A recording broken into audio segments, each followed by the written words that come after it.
कहाँ गायब है? या तो सेंड कर रहा है। चलो स्टार्ट करते हैं। अपन सप्लाई अपन ऑलरेडी कर चुके हैं। अब सप्लाई का एक बार क्विक रिवीजन देखते हुए फिर आज हमको वैल्यू ऑफ सप्लाई स्टार्ट करना है चैप्टर। ठीक है, चलो। सबसे पहले जब मैंने सप्लाई कराया था, ऑडिबल है ना अभी?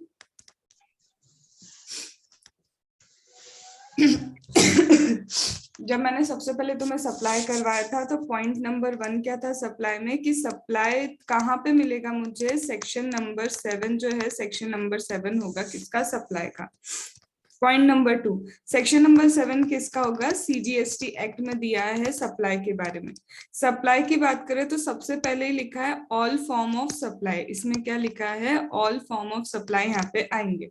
अब ऑल फॉर्म ऑफ में कौन से सप्लाई? जो गुड्स के होंगे या फिर जो सर्विस के होंगे। अब गुड्स का मतलब क्या देखा था? जब गुड्स की डेफिनेशन देखी थी तो बोलता है कि सारे तरह के मूवेबल जो प्रॉपर्टी होगी, सिर्फ मूवेबल प्रॉपर्टी ही क्या होगी? सप्लाई होगा। सारी तरह की मूवेबल प्रॉपर्टी क्या होगी? वही गुड्स होता है।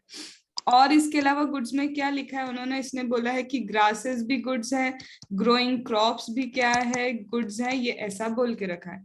तो फिर क्या गुड्स नहीं है? मनी गुड्स नहीं है इसके लिए, और सिक्योरिटी क्या है? गुड्स नहीं है इसके लिए। और साथ में बोला है यहाँ पे एक्शनेबल क्लेम भी क्या है? गुड्स ही है। एक्शनेबल क्लेम भी क्या है? गुड्स है।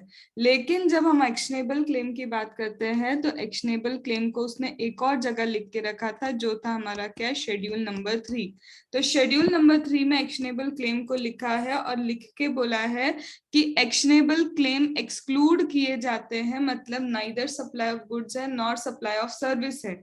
लेकिन बोला है इन एक्शनेबल क्लेम में से लॉटरी, बेटिंग और गैम्बलिंग, ये ऑल दो एक्शनेबल क्लेम है, लेकिन इसको छोड़ दो। क्यों छोड़ दो? क्योंकि कहीं ना कहीं गुड्स का पार्ट मुझे सिर्फ किसको बनाना था? लॉटरी, बेटिंग एंड गैम्बलिंग को।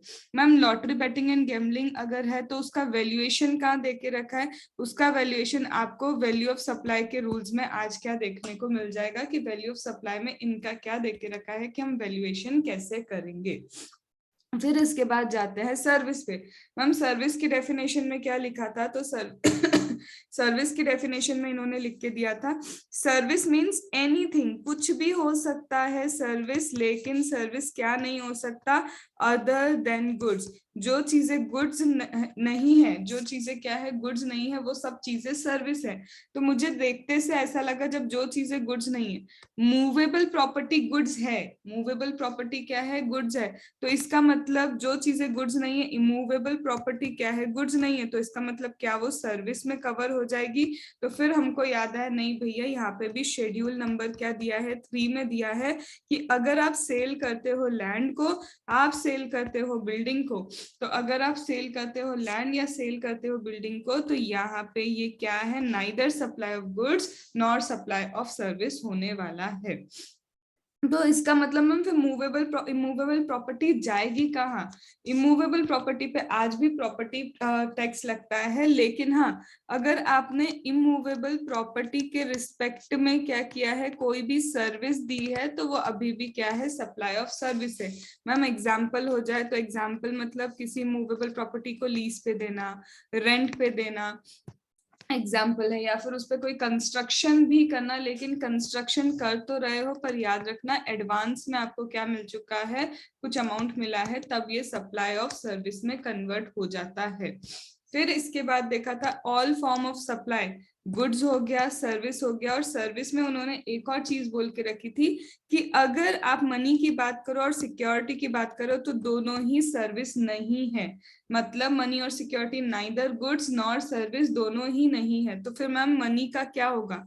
अगर आप क्या करते हो? ट्रांजैक्शन करते हो, ट्रांजैक्शन इन मनी, अगर आप क्या करते हो? ट्रांजैक्शन इन मनी करते हो, तो उसके रिस्पेक्ट में बोल रहा है कि अगर आप ट्रांजैक्शन इन मनी करते हो और एडिशनल कुछ कंसिडरेशन चार्ज कर रहे हो, कुछ एडिशनल क्या करते हो? कंसिडरेशन चार्ज करते हो, तो ये सप्लाई ऑफ सर्विस है। इसका एग्जाम्पल देखा था, हम कहाँ गए? एक बैंक में गए, बैंक में जाके पर्सन को बोला कि भाई हमको क्या दे दे? लोन दे दे। उसने मुझे लोन दिया, लेकिन मुझसे इसके बदले में क्या चार्ज करेगा वो? इंटरेस्ट। तो क्या ये एडिशनल कंसिडरेशन हुआ? हाँ, ये एडिशनल कंसिडरेशन है। तो ये क्या हो गया मेरे लिए? सप्लाई ऑफ सर्विस हो गया है। फिर इसके बाद जाते हैं ma'am, all form of goods and service हो चुका है। हाँ, ऑल फॉर्म ऑफ सप्लाई बोला है, चाहे वो गुड्स का हो या फिर सर्विस का हो, ये अपना हो गया है। इसके बाद बोलते हैं कि जब भी आप supply of goods and service करते हो, कंपलसरी क्या होना चाहिए, उसके अंदर कंसिडरेशन होना चाहिए। मैम सपोज करो कंसिडरेशन नहीं है तो क्या वो जीवन में कभी सप्लाई नहीं बन पाएगा? नहीं नहीं, ऐसा नहीं है। जब जब कंसिडरेशन नहीं होगा तब तक एक बार उठा के किसको देखना पड़ेगा मुझे? शेड्यूल नंबर 1 को उठा के देखना है कि कहीं शेड्यूल नंबर 1 के वो 4 पॉइंट्स में ये कवर तो नहीं है। तो कंसिडरेशन मैम होता क्या है? कंसिडरेशन कैश भी हो सकता है, कंसिडरेशन काइंड भी हो सकता है, कंसिडरेशन रिसिपिएंट भी पे कर सकता है, कंसिडरेशन थर्ड पार्टी भी पे कर सकती है। कंसिडरेशन लेकिन कभी भी वो डिपॉजिट नहीं होता जिसको तुम्हें क्या करना है? रिटर्न करना है या रिफंड करना होगा। फिर इसके बाद कंसिडरेशन के रिस्पेक्ट में एक और चीज बोली है कि अगर सेंट्रल गवर्नमेंट, स्टेट गवर्नमेंट आपको सब्सिडी देते हैं तो ये भी क्या है? कंसिडरेशन में नहीं आएगा। मैम ये कहाँ लिखा है? ये यहाँ भी लिखा है, और वैल्यू ऑफ सप्लाई में प्रैक्टिकली आप इसको क्या करोगे? एक्सक्लूड भी करोगे और इसको इम्प्लीमेंट भी करोगे कि जब जब central government, state government subsidy देते हैं, और ये सब्सिडी मिलना भी किसको चाहिए? सप्लायर को ही मिलना चाहिए, तभी बात बनेगी। अगर कंज्यूमर को ये सब्सिडी मिल रही है तो वो वैल्यू ऑफ सप्लाई का पार्ट रहेगा, लेकिन सप्लायर को सब्सिडी मिलती है तो ये वैल्यू ऑफ सप्लाई का पार्ट नहीं होने वाला है। अब सपोज करो यहाँ पे सप्लाई ऑफ गुड्स भी है या फिर सप्लाई ऑफ सर्विस भी है, लेकिन कंसिडरेशन नहीं है। तो कंसिडरेशन नहीं होगा तो एक बार शेड्यूल 1 की तरफ देखेंगे, और शेड्यूल 1 बताता है कि कब कब ऐसा होगा जब कंसिडरेशन नहीं होगा फिर भी हम उसको सप्लाई मान लेंगे। तो पहली चीज उसने बोली थी, अगर क्या होता है? परमानेंट ट्रांसफर होता है। मैम किसका परमानेंट ट्रांसफर?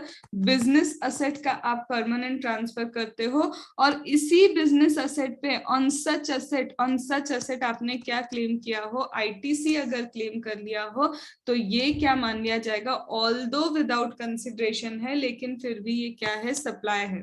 मैम अगर परमानेंट की जगह टेम्पररी कर दे तो भाई टेम्पररी किसी को देना या तो रेंट पे देना होता है या लीज पे देना होता है, वो राइट टू यूज है। तो राइट टू यूज तो सप्लाई ऑफ सर्विस होगा, लेकिन यहाँ पे शेड्यूल 1 ने सिर्फ बोला है परमानेंट ट्रांसफर विदाउट कंसिडरेशन अगर आप करते हो तो वो सप्लाई है। नहीं मैम, टेम्पररी ट्रांसफर ही करेंगे हम तो विदाउट कंसिडरेशन, तो वो यहाँ पे कवर नहीं किया गया है, तो आप उसे सप्लाई नहीं बना सकते अगर विदाउट कंसिडरेशन हो तो। फिर सेकंड हमने क्या किया था? सेकंड मैम यहाँ पे था import of service. Import of service हमने लिया था। इंपोर्ट ऑफ सर्विस क्या होता है? मैम देखा जाए तो इंपोर्ट ऑफ सर्विस तो बाहर से हम परचेस कर रहे हैं, परचेस किया हमने, हमने सप्लाई तो किया ही नहीं है। लेकिन बाहर के लोग, मतलब जो आउट ऑफ इंडिया लोग हैं, वो जीएसटी में रजिस्टर्ड नहीं है। वो रजिस्टर्ड ही नहीं है तो वो क्या नहीं ले सकते? टैक्स लगा नहीं सकते। तो बचा कौन? रिसिपिएंट बचा। तो इसलिए बोला इन्होंने क्या किया? रिसिपिएंट टैक्स पे करेगा, मतलब रिवर्स चार्ज मैकेनिज्म में क्या कर लिया? इसको कवर कर लिया कि जब भी आप क्या करते हो? सर्विसेज इंपोर्ट करते हो, कंसिडरेशन नहीं है पर कोर्स फर्दरेंस ऑफ बिजनेस के लिए ही आप क्या करते हो? इंपोर्ट करते हो। और ये इंपोर्ट भी आपको करना है कहाँ से? रिलेटेड पार्टी से, या फिर आपका ही कोई एस्टेब्लिशमेंट, अदर एस्टेब्लिशमेंट जो क्या है आउटसाइड इंडिया है, इससे करना कंपलसरी है। तो ये क्या हो जाएगा? सप्लाई हो जाएगा। मैम सपोज करो इंपोर्ट ऑफ सर्विस की, विदाउट कंसिडरेशन की, कोर्स फर्दरेंस ऑफ बिजनेस के लिए की, लेकिन यहाँ ना तो रिलेटेड पार्टी है ना मेरा एस्टेब्लिशमेंट है, मैंने तो किसी थर्ड पार्टी से क्या कर लिया? इंपोर्ट ऑफ सर्विस की। नहीं, यहाँ पे क्लियर क्लियर इन्होंने क्या लिखा है? या तो इससे इंपोर्ट करो या इससे इंपोर्ट करो, तीसरा कोई आएगा तो ये सप्लाई नहीं बन सकता है। मतलब वर्ड स्पेसिफिक मुझे यहाँ पे जाना था। फिर इसके बाद यहाँ पे क्या देखा था? ये हो गया परमानेंट, ये हो गया इंपोर्ट। थर्ड मेरा क्या था यहाँ पे? कि जब भी प्रिंसिपल अपने एजेंट को या एजेंट अपने प्रिंसिपल को सप्लाई करता है गुड्स, तो जब भी प्रिंसिपल एजेंट को गुड्स सप्लाई करेगा या एजेंट प्रिंसिपल को गुड्स क्या करेगा? सप्लाई करेगा, दैट इज व्हाट, भले ही विदाउट कंसिडरेशन होगा लेकिन ये सप्लाई माना जाएगा। तो यहाँ पे बोला था, लेकिन ये एजेंट कौन होगा मैम? तो बोलता है ये जो पैरा नंबर 3 है, पैरा नंबर 3 में दिया एजेंट प्रिंसिपल को, प्रिंसिपल एजेंट को सप्लाई ऑफ गुड्स करता है बट कंसिडरेशन नहीं है, ये सप्लाई है, लेकिन सप्लाई तभी होगा जब ये एजेंट होगा। अब मैम एजेंट कौन, एजेंट मतलब जिसको राइट दिया गया है कि वो अपने नाम पे क्या कर सकता है, इनवॉइस इशू कर सकता है। If he can issue the invoice in his name, अगर अपने नाम पे इनवॉइस इशू कर सकता है तो ये ही मेरा एजेंट है, नहीं तो ये एजेंट नहीं है। और अगर ये इनवॉइस अपने नाम पे इशू नहीं कर सकता तो एजेंट भी नहीं है, और एजेंट नहीं है तो इसने अगर विदाउट कंसिडरेशन सप्लाई किया है तो वो सप्लाई भी नहीं बनेगा। फिर एजेंट में एक टाइप देखा था मैम, वो क्या था, डेल क्रेडर एजेंट का हमारा टाइप था। वो डेल क्रेडर एजेंट क्या है, ये वो डेल क्रेडर एजेंट है जो बोलता है कि मैं डेल क्रेडर एजेंट हूँ और मैं क्या करता हूँ, सिक्योरिटी देता हूँ तुमको कि जिसको भी तुम क्या कर रहे हो, मेरे लाए हुए कस्टमर को क्या करते हो, सेल करते हो क्रेडिट पे, तो वो 100% तुम्हें पेमेंट देगा। अगर उसने पेमेंट नहीं दिया तो ये क्या करेगा, ये पेमेंट देगा किसको, सप्लायर को। अब इसके पास दो रास्ते हैं डेल क्रेडर एजेंट के पास, ये क्या करता है, सपोज करो ये कौन है, ये है बायर, इसने पेमेंट देने से क्या कर दिया, मना कर दिया, मैं पेमेंट नहीं दे पा रहा हूँ क्योंकि फाइनेंशियल क्राइसिस है। तो ये बोलेगा क्या कि या तो इसको क्या कर देगा, लोन दे देगा कि ले भाई लोन ले मुझसे, मुझे क्या दे देना, इंटरेस्ट दे देना, और जाके क्या कर, मेरे सप्लायर को पेमेंट करके आ। ये नहीं होगा तो क्या करेगा, या तो वो डायरेक्टली क्या करेगा, सप्लायर को ही जाके क्या कर देगा, पेमेंट कर देगा, और बाद में इससे क्या करता रहेगा, रिकवरी करता रहेगा। यहाँ पे हमने एक चीज देखी थी, वो क्या थी कि जब मैम ये जो पर्सन है चाहे इसको लोन दे चाहे डायरेक्टली क्या कर रहा है, सप्लायर को पेमेंट करके आ रहा है, लेकिन ये तो ट्रांजैक्शन इन मनी है, ये क्या है, ट्रांजैक्शन इन मनी दिख रहा है हमको, और ट्रांजैक्शन इन मनी के लिए वो अलग से इंटरेस्ट भी चार्ज कर रहा है। और मैंने बोला था जब ट्रांजैक्शन इन मनी होगा, अलग से आप कोई कंसिडरेशन ले रहे हो, तो उससे क्या बोलते हैं, सप्लाई ऑफ सर्विस कहा जाता है। तो मैम ये जो सप्लाई ऑफ सर्विस है, इसे बिल में हम अलग से जोड़ दें या फिर क्या करें कि इसका अलग से ही माने कि ये डेल क्रेडर एजेंट का ही कुछ अलग से सप्लाई चल रहा है। तो बोलता है कि ये जो सप्लाई इसने किया है इसे मैं सप्लायर के ही बिल में जोड़ूंगी अगर ये डेल क्रेडर एजेंट वो एजेंट है जिसके पास इनवॉइस बनाने का राइट है। इसका मतलब मेरे ही सप्लायर ने एक और सप्लाई किया है तो वो एक साथ बिल बनेगा, उसी का सप्लाई माना जाएगा। लेकिन अगर ये वाला एजेंट नहीं है जिसको इनवॉइस बनाने का राइट दिया, तो ये जो सप्लाई है ये सेपरेट सप्लाई माना जाएगा डेल क्रेडर एजेंट का, और उसका टैक्स वगैरह वो ही क्या करेगा, चार्ज करेगा, उसकी ही जिम्मेदारी है सारी की सारी। तो तीन चीजें हो गई हमारी यहाँ पे, परमानेंट ट्रांसफर हो गया, इंपोर्ट ऑफ सर्विस हो गई, और जो प्रिंसिपल एजेंट और एजेंट प्रिंसिपल को देता है। फिर इसी में हमने जब बोला था कि कंसिडरेशन नहीं है, लास्ट पॉइंट क्या आता है फोर्थ नंबर का, वो आता है कि जब चाहे सप्लाई ऑफ गुड्स हो या फिर चाहे सप्लाई ऑफ सर्विस हो, सप्लाई ऑफ गुड्स हो या सप्लाई ऑफ सर्विस हो, आप रिलेटेड पर्सन को कर रहे हो या फिर आप डिस्टिंक्ट पर्सन को क्या कर रहे हो, supply. Section 25 subsection 4 and 25 subsection 5 इसी के लिए है। तो यहाँ पे बोलता है अगर रिलेटेड पर्सन को सप्लाई किया जो सेक्शन नंबर 15 में दिया है, या फिर डिस्टिंक्ट पर्सन को सप्लाई किया, भले ही विदाउट कंसिडरेशन है लेकिन हम मान लेंगे ये क्या है, सप्लाई। हम रिलेटेड पर्सन क्या बताया था, एक पर्सन जब क्या करता है दूसरे को कंट्रोल करता है, दूसरा क्या करता है इसको कंट्रोल करता है, दो लोग मिलके क्या कर रहे हैं, इस पर्सन को कंट्रोल कर रहे हैं, या ये पर्सन दो लोगों को मिलके कंट्रोल कर रहा है, मतलब आपस में इनका क्या चल रहा है, प्रोबेबिलिटी चल रही है, मैं तेरे को कंट्रोल करूँ तू मुझे कंट्रोल करे, दो लोग हम एक को कंट्रोल करे, एक इंसान दो लोगों को कंट्रोल करे, ये रिलेटेड है। इसके अलावा तू मेरे ऑफिस का क्या है, डायरेक्टर या ऑफिसर है, मैं तेरे ऑफिस में क्या हूँ, डायरेक्टर या ऑफिसर है, कोई भी एक किसी के ऑफिस में क्या हो सकता है, ऑफिसर डायरेक्टर हो सकता है, रिलेटेड पर्सन है। फिर इसके बाद यहाँ पे क्या बोला है, इसके बाद बोला है यही नहीं, अगर आप लीगली रिकॉग्नाइज पार्टनर हो, आप क्या हो, लीगली रिकॉग्नाइज पार्टनर हो, तो भी आप क्या हो, रिलेटेड हो गए, या फिर आप मेंबर्स हो क्या, सेम फैमिली के मेंबर हो तो भी रिलेटेड हो गए। अरे ये भी नहीं हुआ तो क्या हो गया, लास्ट में बोलता है है कि सोल डिस्ट्रीब्यूटर या कंसाइनर हो तो भी क्या हो गया, आप रिलेटेड पार्टी हो गए।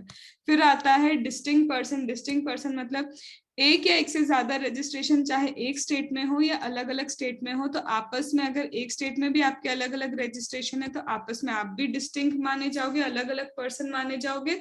और अगर दो स्टेट्स में आपके रजिस्ट्रेशन है तो भी आपस में आपने अगर कुछ ट्रांसफर किया, सप्लाई किया, तो भी माना जाएगा आप क्या हो, डिस्टिंक्ट पर्सन हो। फिर इसके बाद अगर एक स्टेब्लिशमेंट आपकी यहाँ है, एक स्टेब्लिशमेंट आपकी दूसरी जगह है, तो ये स्टेब्लिशमेंट भी डिस्टिंक्ट मानी जाएगी। मैम दोनों में डिफरेंस क्या है, यहाँ पे ये भी रजिस्टर्ड थी, ये भी रजिस्टर्ड थी, ये भी रजिस्टर्ड थी, यहाँ पे ये रजिस्टर्ड है, हो सकता है ये वाली स्टेब्लिशमेंट आपकी क्या हो, रजिस्टर्ड नहीं हो, तो भी आप क्या माने जाओगे, डिस्टिंक्ट माने जाओगे। मैम कैसे हो सकता है कि एक पर्सन की एक रजिस्टर्ड दूसरी रजिस्टर्ड नहीं हो सकता है ये सारे के सारे एग्जेम्प्ट सप्लाई कर रहा हो सकता है सारे के सारे इसके रिवर्स चार्ज मैकेनिज्म के सप्लाई हो, क्योंकि कुछ भी हो जहां पे उसके ऊपर लाइबिलिटी ही नहीं आ रही कि वो टैक्स पे करे, आरसीएम में तो सारा रेसिपिएंट के ऊपर होता है, तब भी उसको रजिस्ट्रेशन लेने की वहां पे जरूरत नहीं पड़ती है। This complete schedule number 1।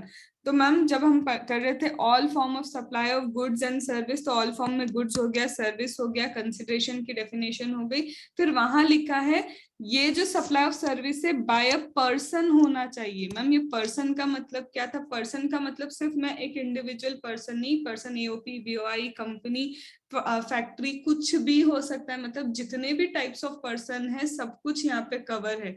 और ये जो पर्सन है ये टैक्सेबल पर्सन होगा तभी सप्लाई कर रहा है, मतलब तभी जीएसटी लगाएगा। टैक्सेबल पर्सन का मतलब क्या है मैम, टैक्सेबल पर्सन मतलब ये जो टैक्सेबल पर्सन है या तो ऑलरेडी रजिस्टर्ड है या फिर भाई साहब क्या हो चुके हैं, लाइबल टू गेट रजिस्टर्ड। ये क्या हो चुके हैं, लाइबल टू गेट रजिस्टर्ड हो चुके हैं, उसे बोलते हैं हम यहाँ पे पर्सन। अब ये कोर्स फर्दरेंस ऑफ बिजनेस में कर रहा है। बिजनेस मतलब आप किसी भी तरह का ट्रेड, कॉमर्स, प्रोफेशन, मैन्युफैक्चरिंग, कुछ भी करो, वोकेशन करो, उससे एंसिलरी कोई भी एक्टिविटी करो, चाहे वॉल्यूम हो या नहीं हो, फ्रीक्वेंसी हो या नहीं हो, इससे हमको कोई मतलब नहीं है, सब कुछ बिजनेस है। बिजनेस के क्लोजर के बाद कुछ सप्लाई करो या एक्वायर करो, बिजनेस के कमेंसमेंट के पहले आप कुछ भी एक्वायर करो, सप्लाई करो, भले ही वो कैपिटल एसेट क्यों ना हो, ये भी क्या है, मेरा बिजनेस ही कहलाता है। किसी प्रेमाइसेस में किसी को एंटर करने के लिए आप पैसा चार्ज कर रहे हो, वो भी क्या है, तुम्हारा बिजनेस है। तुम क्या हो, कोई प्रोफेशन कर रहे हो, कोई ट्रेड कर रहे हो, उसके कारण किसी के ऑफिस में तुम्हें कोई ऑफिस होल्ड करने को मिला, कोई पोजीशन होल्ड करने को मिली, ये भी तुम्हारा क्या है, बिजनेस ही कहलाता है। और अगर सेंट्रल गवर्नमेंट, स्टेट गवर्नमेंट किसी भी तरह से पब्लिक अथॉरिटी के लिए की तरह कुछ भी काम करती है, वो भी बिजनेस है। और साथ में रेस क्लब, टोटल सेटर, ये सब वाले भी क्या है, तुम्हारे बिजनेस ही माने जाएंगे। या फिर किसी को क्लब या एसोसिएशन में बेनिफिट प्रोवाइड करते हो कि जा भाई वहां का बेनिफिट ले ले, ये भी तुम्हारा क्या है, बिजनेस है। ये बिजनेस तो बना दिया, लेकिन हमने देखा था कि जब इन्होंने क्लब और टोटल सेटर वाली क्लब में या किसी को बेनिफिट दे रहे हो किसी एसोसिएशन में, तो इसको बिजनेस तो बनाया। तो इसका मतलब जब एक एम्प्लॉयर अपने एम्प्लॉय को क्या देता है, ये बेनिफिट देता है, उसका बिजनेस तो है। लेकिन हमको आगे देखने को मिलेगा 17 सबसेक्शन 5 में कि इसका आईटीसी इन्होंने क्या करके रखा है, ब्लॉक करके रखा है। सप्लाई बनाने के बाद भी उसको क्या नहीं देंगे, इसका आईटीसी नहीं देंगे। तो ये पॉइंट नंबर 1 कवर हुआ हमारा सप्लाई का, उसके साथ गुड्स कवर हुआ, सर्विस कवर हुआ, consideration, course furtherance of business भी क्या हो गया, कवर हो गया। अब पॉइंट नंबर 2 मतलब जिसे हम क्लॉज नंबर बी बोलेंगे सप्लाई का, उसमें क्या लिखा था मैम, तो उसके अंदर लिखा था कि इंपोर्ट कर रहे हो आप सर्विस, इंपोर्ट क्या कर रहे हो, सर्विस। और मैंने बताया अभी अभी कि इंपोर्ट ऑफ सर्विस कुछ नहीं, रिवर्स चार्ज मैकेनिज्म लगाने के लिए तुम्हारे लिए कवर कर लिया। लेकिन यहाँ पे बोला है इंपोर्ट ऑफ सर्विस कंसिडरेशन दे रहे हो, भले ही कोर्स फर्दरेंस ऑफ बिजनेस हो या नहीं हो, ऑलवेज क्या है, ये सप्लाई है। फिर शेड्यूल नंबर 1 बताता है जब कंसिडरेशन नहीं होगा तब कब इंपोर्ट ऑफ सर्विस क्या होगी, तुम्हारी सप्लाई बनेगी। तो यहाँ पे ध्यान रखना, इन्होंने तो बड़ी खुशी खुशी से बोल दिया कि इंपोर्ट ऑफ सर्विस कंसिडरेशन है तो भले ही बिजनेस हो या बिजनेस नहीं हो, ये तो क्या है, सर्विस मानी जाएगी, ये तो सप्लाई माना जाएगा। लेकिन फिर धीरे से इन्होंने क्या किया, मेगा एग्जेम्पशन की तरफ लेके गए और बताया सुनो क्या तुम इंडिविजुअल हो, हमने कहा हाँ हम इंडिविजुअल हैं, क्या इंपोर्ट की है सर्विस, हमने कहा हाँ इंपोर्ट की है। क्या कंसिडरेशन है कोर्स फर्दरेंस ऑफ बिजनेस है, बोले नहीं कोर्स फर्दरेंस ऑफ बिजनेस नहीं है, तो मेगा एग्जेम्पशन बोलता है हे इंडिविजुअल अगर सर्विसेज इंपोर्ट की है, कोर्स फर्दरेंस ऑफ बिजनेस नहीं है, कंसिडरेशन है, तो सिर्फ तुम्हारे लिए क्या है, ये सप्लाई नहीं माना जाएगा, मेगा एग्जेम्पशन इसको दे दिया गया है। फिर इसके बाद क्लॉज नंबर सी तुम्हारा क्या था, वही शेड्यूल नंबर 1 था जो हम अभी ऑलरेडी कर चुके हैं। फिर इसके बाद आता है हमारा शेड्यूल नंबर 2। क्या था मैम इस शेड्यूल नंबर 2 में, तुमने अगर डिक्लेयर कर दिया कि हाँ भैया जो फलाना फलाना चीज है, ऊपर के ABC क्लॉज देख के बोल दिया कि हाँ ये सप्लाई है, अब ये बेचारा सिर्फ ये बताएगा कि सप्लाई ऑफ गुड्स है या सप्लाई ऑफ सर्विस है। तो इसका क्रक्स क्या देखा था कि अगर टाइटल को ट्रांसफर करते हो तो टाइटल ट्रांसफर करना मतलब सप्लाई ऑफ गुड्स, लेकिन अगर आप राइट ट्रांसफर कर रहे हो तो राइट ट्रांसफर करने का मतलब क्या है, सप्लाई ऑफ सर्विस। आप सिर्फ एक राइट दे रहे हो कि ले भैया यूज कर ले, तो वो सप्लाई ऑफ सर्विस होता है। लेकिन जिसको तुमने टाइटल ही ट्रांसफर कर दिया वो क्या हो जाएगा, सप्लाई ऑफ गुड्स हो जाएगा। इसके अलावा कोई चीज टेंजिबल है, टेंजिबल से कोई चीज जा रही है तो वो तो गुड्स दिख ही रहा है, और इनटेंजिबल कोई चीज जा रही है तो वो क्या है, सप्लाई ऑफ सर्विस होता है। फिर इसके बाद लास्ट हमने क्या देखा था, शेड्यूल नंबर 3 देखा था मैम। शेड्यूल नंबर 3 में क्या है, ये बताएगा ना तो सप्लाई ऑफ गुड्स है ना तो सप्लाई ऑफ सर्विस है। तो उसमें मैंने कहा था सबसे पहले आप एम्प्लॉय पे आ जाओ।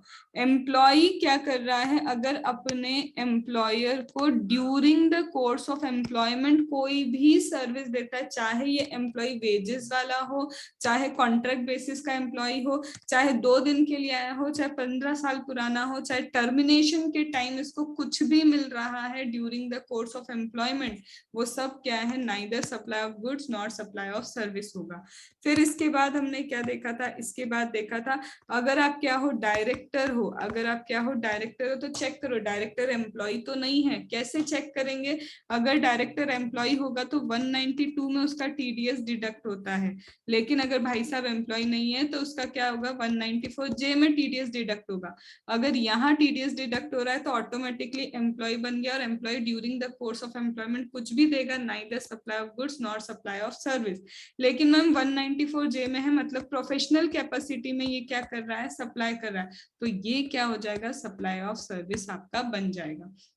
फिर इसके बाद देखा था कोर्ट, ट्रिब्यूनल, आर्बिट्रल ट्रिब्यूनल कोई भी सर्विसेज अगर प्रोवाइड करते हैं, ना इधर supply of goods nor supply of service, जिसमें कंज्यूमर डिस्प्यूट रिड्रेसल कमीशन को देखा था कि एक्चुअल में वो आर्बिट्रल ट्रिब्यूनल नहीं है, ट्रिब्यूनल ही नहीं है, लेकिन उसको सारी पावर ट्रिब्यूनल की दी है, तो ये भी कोई सर्विसेज प्रोवाइड करता है तो वो भी फीस भी कलेक्ट कर रहा है, तो भी neither supply of goods nor supply of service होगा। फिर इसके बाद देखा था भाई जिंदगी खत्म होने जा रही है, फ्यूनरल ब्यूरियल वाली कोई भी चीजें कर रहे हो, neither supply of goods nor supply of service. और जो जो चीजें हमने सप्लाई के सेक्शन से लिंक की थी वो क्या क्या था, actionable claim other than lottery betting gambling भी नाइदर सप्लाई ऑफ गुड्स है नॉर सप्लाई ऑफ सर्विस है। Sale of land, sale of building, neither supply of goods nor supply of service है। फिर अगर central government, state government, public authority की तरह कोई भी क्या करती है, काम करती है, neither supply of goods nor supply of service होता है। फिर हमने देखे थे आउट सप्लाई। आउट सप्लाई का मतलब क्या है, इंडिया में गुड्स को आने ही नहीं दिया, उससे पहले ही अगर तुम सेल कर दोगे तो वो कभी भी नाइदर सप्लाई ऑफ गुड्स रहेंगे नॉर सप्लाई ऑफ सर्विस। जैसे मैं इंडिया में हूँ, यहाँ पे क्या हूँ, मैं कहा हूँ, यहाँ पे इंडिया में हूँ, ठीक है, मैंने क्या किया, चाइना से एक प्रोडक्ट खरीद के US में सेल कर दिया, अरे मैं तो यही हूँ, गुड्स तो आउट ही क्या हो गए, सप्लाई हो गए, गुड्स इंडिया तक आए ही नहीं, तो भी neither supply of goods not supply of service. फिर दूसरा था कि US से गुड्स आ ही रहे हैं इंडिया में, लेकिन हमने क्या किया, ये शिप में आ ही रहे थे और ये शिप से ही इसको क्या कर दिया, कहीं और बेच दिया, फिर से गुड्स इंडिया तक आ ही नहीं पाए, neither supply of goods not supply of service. फिर इसके बाद इंडिया में आ गए मैम गुड्स, ये कस्टम स्टेशन है, ये गुड्स इंडिया में आ गए, लेकिन अभी क्या कर दिया, इसको यहाँ के वेयर हाउस में रख दिया, रख तो दिया वेयर हाउस में, लेकिन क्या किया, जब तुम यहाँ से इंडिया के लिए लेके जाते तुमको ड्यूटी पे करनी पड़ती, तुमने वो किया ही नहीं, वेयर हाउस से उठा के वापस क्या कर दिया, बाहर सेल कर दिया। तो मतलब वेयर हाउस से उठा के सेल कर दिया, मतलब ड्यूटी पे ही नहीं की, और ड्यूटी पे नहीं करी तो अगेन ये neither supply of goods nor supply of service है। मतलब जो गुड्स इंडिया तक कभी आ ही नहीं पाए, इंडिया का पार्ट बन ही नहीं पाए, neither supply of goods nor supply of service बनेंगे। इसके साथ तुम्हारा सप्लाई का रिवीजन खत्म होता है। कोई डाउट हो तो पूछो भी।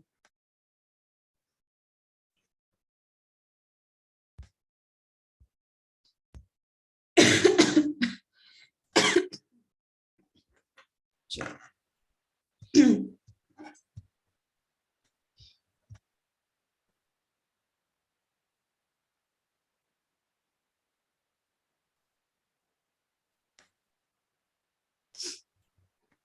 सबसे पहले जो क्लैरिफिकेशन है, क्लैरिफिकेशन क्या क्या है, सबसे पहले बोलते हैं लैंडलॉर्ड ने क्या किया, टेनेंट है, टेनेंट को बोला कि भाई ले ले मेरे से टेनेंसी राइट्स ले ले, ठीक है, टेनेंसी राइट्स, आओ यहाँ पे रहो, हमको कोई दिक्कत नहीं। और by I am saying right, right मतलब सप्लाई ऑफ सर्विस है, ये तो पक्का है। टेनेंट को क्या देनी पड़ती है, पगड़ी देनी पड़ती है, मतलब पहले ही जैसे हमने को शॉप वगैरह रेंट पे लेनी हो तो हमको क्या देनी पड़ती है, पगड़ी देनी पड़ती है उसके लिए। तो यहाँ पे भी उसने क्या किया, पगड़ी पे कर दी। अगर आगे ये टेनेंट को भी क्या करना है, आगे किसी और को क्या करना है, ये ट्रांसफर करना है राइट, या फिर वापस से लैंडलॉर्ड को क्या करना है, उसके राइट्स वापस देने हैं, तो दोनों ही केस में ये क्या माना जाएगा, सप्लाई ऑफ सर्विस माना जाएगा। सपोज करो टेनेंट है, बोल रहा है भाई खाली करके दे, खाली करने के लिए अगर टेनेंट को कुछ उसको पैसा देना पड़ा तो भी सप्लाई ऑफ सर्विस है।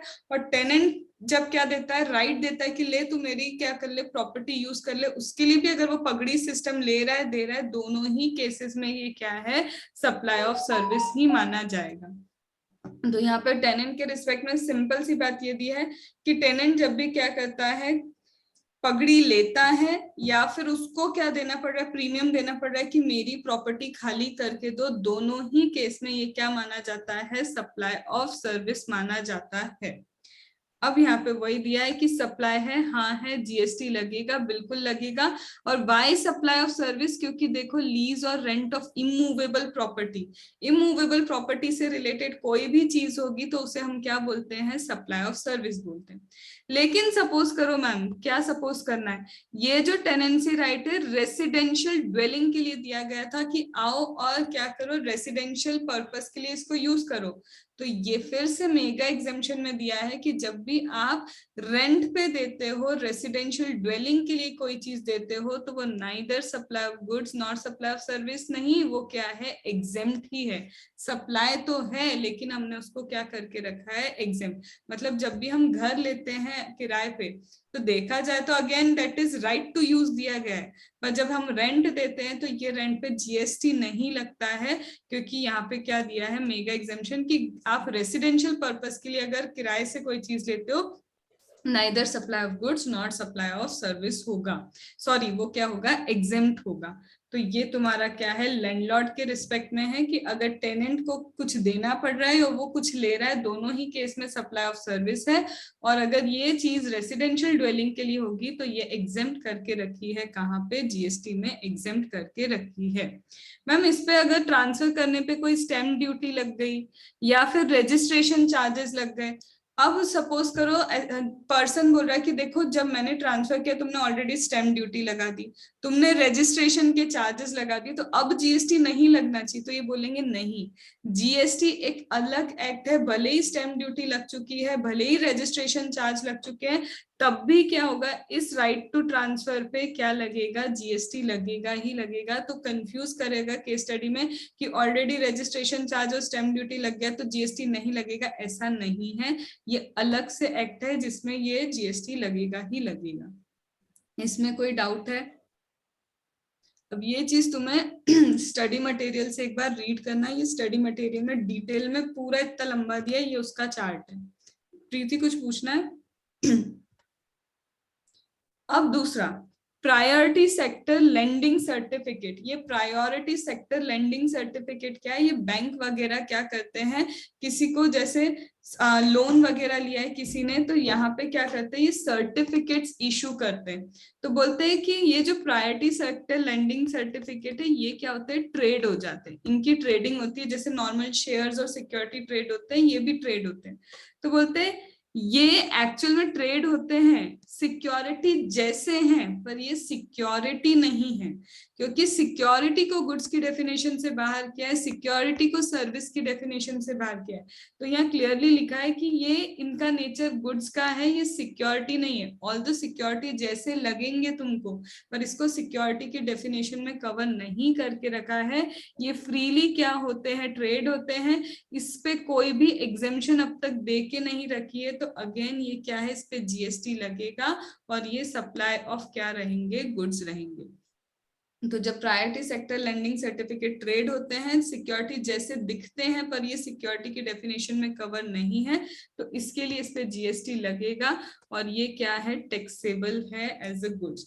क्या मैम इसका आईटीसी अवेलेबल होगा? हाँ, इसका आईटीसी अवेलेबल होगा, क्योंकि सप्लाई ऑफ गुड्स पे आप टैक्स पे करोगे तो बैंक वगैरह या फिर जो भी ट्रेड वगैरह करता है उसको इसका क्या मिल जाएगा, आईटीसी मिल जाएगा। फिर आता है जॉइंट वेंचर के रिस्पेक्ट में बोलते हैं जॉइंट वेंचर मतलब क्या। सपोज करो तुमने कोई भी एक एसोसिएशन फॉर्म की है, तो बोलते हैं कि ये जैसे जॉइंट वेंचर है, चलो अपन 4-5 लोगों ने मिलके क्या किया, एक बिजनेस स्टार्ट कर लिया कि एक पर्टिकुलर पर्पस के लिए 10-15 दिन के लिए बिजनेस रहेगा, उसके बाद सब क्या हो जाएगा, खत्म हो जाएगा। जॉइंट वेंचर वही होता है। अगर जॉइंट वेंचर में मैंने क्या किया, सबको बोला चलो 100 रुपीज मिलाओ, और 100 रुपीज मिला के हम क्या करेंगे, एक 400 की मशीन लेके आएंगे, तो ये मैंने क्या किया, ट्रांजैक्शन इन मनी। क्यों ट्रांजैक्शन इन मनी? क्योंकि मैं जॉइंट वेंचर के पर्पस के लिए पैसा इकट्ठा कर रही हूँ, और इकट्ठा करके बिजनेस के पर्पस के लिए ही यूज होगा, that is transaction in money. इस पे जीएसटी नहीं लगेगा क्योंकि ये क्या है, ट्रांजैक्शन इन मनी है। लेकिन अब मैंने क्या किया, अगेन ये जॉइंट वेंचर है, मेरे पास ऑलरेडी क्या है, एक मशीन पड़ी है, मैंने बोला कि मैं गुड्स क्या करके दूंगी, मैन्युफैक्चर करके दूंगी, और मुझे इस मशीन का क्या देना, तुम किराया देते रहना, मुझे इस मशीन के लिए क्या करना, पैसा देना, क्योंकि मेरी मशीन यूज हो रही है। This is not transaction in money.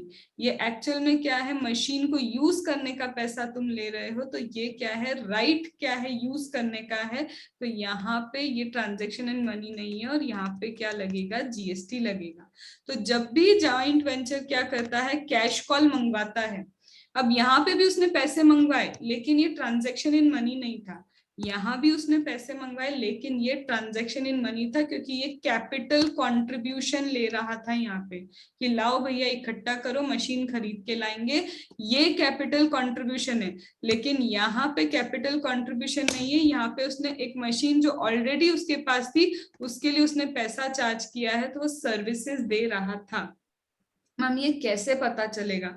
ये पता चलेगा आपको terms of joint venture. Joint venture के टर्म्स देखोगे, टर्म्स देख के समझ में आएगा वो किस चीज में बिजनेस करता है, कब उसने कैपिटल कंट्रीब्यूशन किया है, और कब उसने सर्विस या गुड सप्लाई करने के लिए पैसा मंगवाया है। क्या ये बात समझ में आई?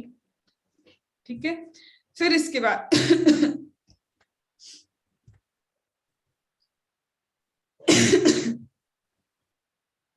फिर आता है ये टैक्सेबिलिटी ऑफ कॉस्ट पेट्रोलियम।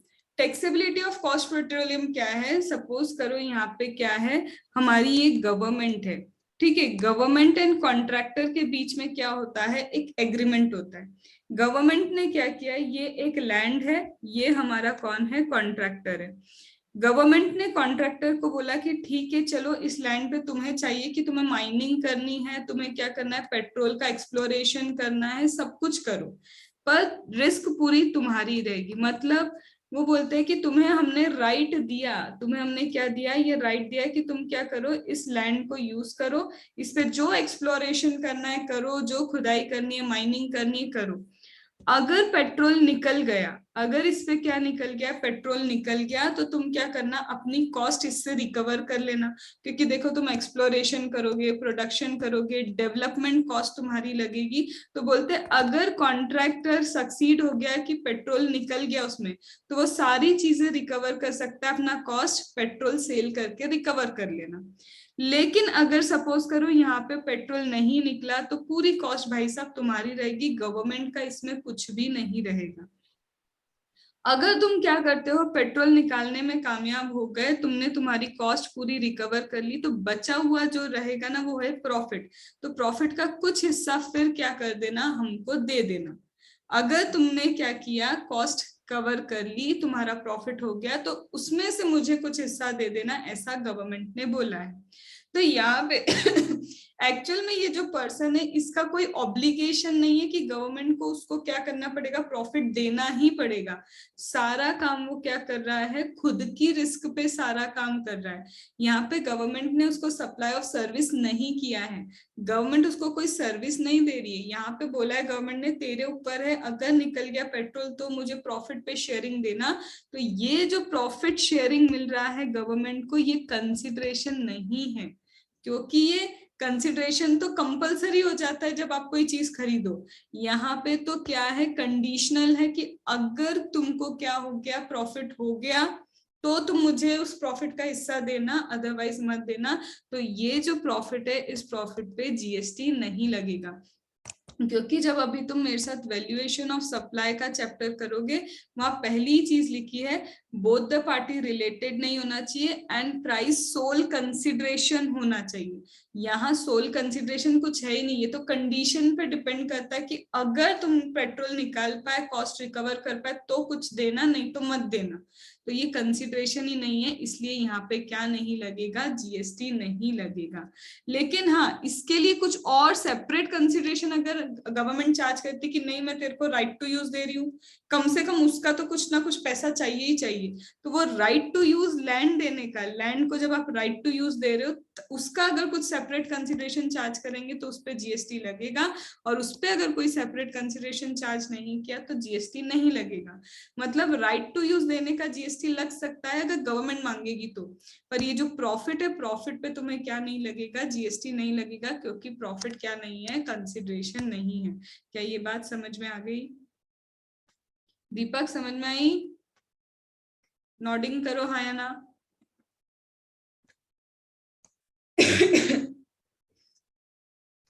इसके बाद आता है हमारा, ये पूरा उसका ही है अपना, ये पूरा प्रॉफिट पेट्रोलियम पूरा इसके लिए। अब यहाँ पे आते हैं सिक्योरिटी पे। यहाँ पे बोलता है कि मैम बताओ, ये जो सिक्योरिटी है, आपने बोला सिक्योरिटी ना तो गुड्स होता है ना तो सर्विस होता है। तो जो चीज गुड्स भी नहीं है, जो चीज सर्विस भी नहीं है, जो चीज गुड्स नहीं है, सर्विस नहीं है, तो ये तो मान लिया हमने कि इस पे क्या नहीं लग सकता, जीएसटी नहीं लग सकता, क्योंकि वो तो सप्लाई ही नहीं है। लेकिन मैम अगर डेरिवेटिव की बात करें तो क्या डेरिवेटिव सिक्योरिटी है? क्या फ्यूचर कॉन्ट्रैक्ट की बात करें वो सिक्योरिटी है? फॉरवर्ड कॉन्ट्रैक्ट की बात करें वो सिक्योरिटी है? डेट, सिक्योर्ड डेट की बात करें क्या वो सिक्योरिटी है? तो मुझे चेक करना पड़ेगा। अगर सपोज करो तुम्हें क्वेश्चन नंबर 1 दिया एग्जाम में और बोला कि सिक्योर्ड डेट ट्रांसफर कर दी किसी पर्सन को, पहले तो ये चेक करो सिक्योर्ड डेट सिक्योरिटी है, गुड्स है, सर्विस है, क्या है, तभी तो तुम बता पाओगे इस पे जीएसटी लगेगा या नहीं लगेगा। तो पूछने का तरीका ऐसा होगा, डेरिवेटिव्स किसी को ट्रांसफर कर दी, पहले तो दिमाग ये लगाओ डेरिवेटिव सिक्योरिटी है या नहीं। फॉरवर्ड कॉन्ट्रैक्ट किसी को ट्रांसफर कर दिया, ये सिक्योरिटी है या नहीं, हमको सोचना पड़ेगा। तो बोलते देखो, अगर डेरिवेटिव तुम ट्रांसफर करते हो तो हाँ भैया ये तो सिक्योरिटी है, और जो चीज सिक्योरिटी है वो नाइदर गुड्स है और ना ही क्या है, सर्विस है, तो इसका मतलब इस पे जीएसटी नहीं लगेगा। दूसरा, मैम फ्यूचर कॉन्ट्रैक्ट दे दिया, क्या फ्यूचर कॉन्ट्रैक्ट क्या है? देखो फ्यूचर कॉन्ट्रैक्ट तुम ही बताओ मुझे क्या होते हैं। फ्यूचर कॉन्ट्रैक्ट का मतलब क्या है? अनसर्टेनिटी। अनसर्टेनिटी नहीं, फ्यूचर कॉन्ट्रैक्ट एसएफएम, एसएफएम पढ़ा है अभी मेहताब ने? नहीं मैम अभी नहीं पढ़ा। प्रीति मैम ने भी नहीं पढ़ा? कॉन्ट्रैक्ट वो होता है जो इन फ्यूचर जो है क्या कहते हैं, प्रपोज्ड होते हैं अभी, पर अभी जो है वर्किंग में नहीं होते। हाँ प्रीति, विचार डाले अपने थोड़े बहुत। दीपक ने पढ़ा है एसएफएम? फ्यूचर कॉन्ट्रैक्ट वो होते हैं जो हम फ्यूचर में डिसाइड करते हैं कि ये मतलब प्राइस या कुछ भी हो, अनसर्टेनिटी पे हो तो डिपेंड की होगा, तब उसके ऊपर पेमेंट की जाएगी या रिसीव की जाएगी। जैसे हम डॉलर्स वगैरह में क्या करते हैं, डीलिंग करते हैं, तो पता है डॉलर के रेट ऊपर भी जा सकते 2 महीने बाद, नीचे भी आ सकते, तो हम आज ही से बोल देते हैं कि 2 महीने बाद अगर मुझे डॉलर की जरूरत है तो मैं बोलूंगी मैं 66 रुपीज में तुमसे खरीद लूंगी, भले ही फिर फ्यूचर में रेट क्या भी चल रहा हो, मुझे उससे मतलब नहीं। तो एक चीज देखो, फ्यूचर कॉन्ट्रैक्ट भी तो क्या है, कहीं ना कहीं गैम्बलिंग ही है, स्पेक्यूलेशन ही है। तो इन द नेचर ऑफ डेरिवेटिव क्या है, शर्तें। डेरिवेटिव का हिंदी मीनिंग बोले तो शर्त लगाना होता है। तो यहाँ पे भी तुम ये बोल रहे हो कि शर्त ये है कि अगर मुझे लगा तो मैं 66 रुपीज में आगे जाके खरीद लूंगी, नहीं हुआ तो प्रीमियम तुम रख लेना। देखो एसएफएम में इसका वाइडर टर्म दिया हुआ है, तो बस इतना समझो कि फ्यूचर कॉन्ट्रैक्ट में तुमने बोला मैं आके खरीद लूंगी, अगर तुमने नहीं खरीदा तो उसका एक प्रीमियम होता है जो तुमको क्या करना पड़ता है, सामने वाले को पे करना पड़ता है। तो ये भी क्या है, डेरिवेटिव के नेचर में है। और जो डेरिवेटिव के नेचर में, डेरिवेटिव खुद तो सिक्योरिटी बन गया, तो जो चीज डेरिवेटिव के नेचर की है वो भी क्या हो जाएगी, सिक्योरिटी। तो अगर ये सिक्योरिटी बन चुकी है तो यहाँ पे क्या नहीं लग सकता, जीएसटी नहीं लग सकता है। मैम फॉरवर्ड कॉन्ट्रैक्ट क्या होते हैं, तो फॉरवर्ड कॉन्ट्रैक्ट में एक्चुअल में कभी भी क्या होता है, तुम्हारा सेटलमेंट फिजिकली नहीं होता, सिर्फ कैश सेटल होता है। तो बोलते हैं यहाँ पे जो सेटलमेंट होता है, यहाँ पे एक्चुअल सेटलमेंट कमोडिटी और करेंसी का, सॉरी फॉरवर्ड में दे के ही होता है, फ्यूचर में कैश सेटलमेंट होता है। तो फॉरवर्ड कॉन्ट्रैक्ट जब भी होगा, तुम्हें बकायदा क्या है, फोन बोला है खरीदने को तो फोन देना पड़ेगा, तुमने बोला बुक खरीदनी है तो बुक देनी पड़ेगी, मतलब यहाँ पे एक्चुअल में कमोडिटी दे के ही सेटलमेंट होता है। तो कुछ जा रहा है, टाइटल ट्रांसफर हो रहा है यहाँ पे। जब टाइटल ट्रांसफर होगा तो वो सप्लाई है, और सप्लाई है तो क्या लगेगा, जीएसटी लगेगा। तो फ्यूचर कैश सेटल होता है, फ्यूचर में कभी भी कोई प्रोडक्ट नहीं दिया जाता, पर फॉरवर्ड में तुम्हें जो चीज बोला है, अंडरलाइंग असेट जो भी है वो असेट देनी पड़ेगी। तो यहाँ पे क्या होता है, यहाँ पे इसे सप्लाई माना जाएगा, जीएसटी लगेगा। मैम डेट सिक्योर्ड है, मैंने मेरा फोन गिरवी रख दिया, मॉर्गेज पे रख दिया और बोला इसके बदले में मुझे क्या दे दो, लोन दे दो, सिक्योर्ड डेट उसी को बोलते। तो बोलते ये जो सिक्योर्ड डेट है, does not consist transaction in money, it is in the nature of derivative. क्यों ऐसा क्यों बोल रहे हैं कि secured debt in the nature of derivative है, देखो अगर ट्रांजैक्शन इन मनी होता तो ये वैसे भी neither supply of goods not supply of service होता, जीएसटी लगता ही नहीं। पर तुमने क्या किया, पैसा देने के बदले में किसी को बोला कुछ दो मुझे एक्स्ट्रा, कुछ ना कुछ तो क्या है यहाँ पे चाहिए, अगर तुम मुझे पे नहीं कर पाए तो तुम्हारी ये चीज मैं रख लूंगी। या कंसिडरेशन इस चीज का कुछ नहीं है, कंसिडरेशन मनी देने का है। तो यहाँ पे बोलते ये भी एक तरह से क्या डेरिवेटिव है, शर्तें हैं कि अगर तुम मुझे पेमेंट नहीं कर पाए तो तुम्हारी ये प्रॉपर्टी मेरी हो जाएगी।